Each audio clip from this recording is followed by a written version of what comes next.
Content creation. এটা শুনলে বেশিরভাগ মানুষ ভাবে ইউটিউব আর ইনস্টাগ্রাম, কিন্তু এই দুইটা বাদে যে আরো 20টা ওয়েবসাইট আছে যেগুলো পে করে সেটা কেউ জানে না। এমনই একটা অ্যাপ হইতাছে ফেসবুক। ফেসবুক পেজ ক্রিয়েট কেমনে করব, ফেসবুক অ্যালগোরিথম কি, ফেসবুক মনিটাইজেশন কেমনে করব, এই সব কিছু আমি আপনাদের বলবো। কিন্তু আজকে শুধু পেজ ক্রিয়েশন শিখে রাখেন। সর্বপ্রথম আমরা ডান পাশে অ্যাকাউন্টে ক্লিক করব, তারপর আমরা পেজেসটা সিলেক্ট করব, তারপর পেজ সিলেক্ট করব। তারপর এদিকে দুইটা অপশন আসবে, পার্সোনাল প্রোফাইল যেটা মোস্ট অফ দি লোক ক্রিয়েট করে নিচে ফেসবুক চালানোর জন্য, আর পাবলিক পেজ যেটা আমরা ক্রিয়েট করব। তারপর আমরা নিচে পেজের নাম দিয়ে দিব মোটরস 3.0।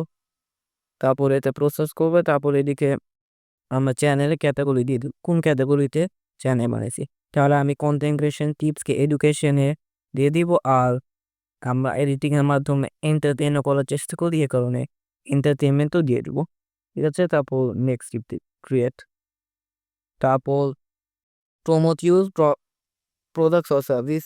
এটা যারা ব্র্যান্ড তারা ব্যবহার করে, কিন্তু আমরা কোনো ব্র্যান্ড নেই, কারণে 2 নম্বরে ব্যবহার করবো। তারপর এদিকে ইউটিউব ডিসক্রিপশনের মতো একটা বায়ো দিয়ে দিব, I make videos about content creation, যাতে আমার অডিয়েন্সে বুঝতে পারে যে আমি আসলে করতে কি চাই। তারপরে এদিকে অনেক ইনফরমেশন পাবো, এগুলো ইম্পর্টেন্ট না, এগুলো আপনারা ফলো দিতে পারবেন। আমরা নেক্সটে ক্লিক করব। তারপর আমরা আমার জন্য প্রোফাইল পিক সিলেক্ট করে দেবো।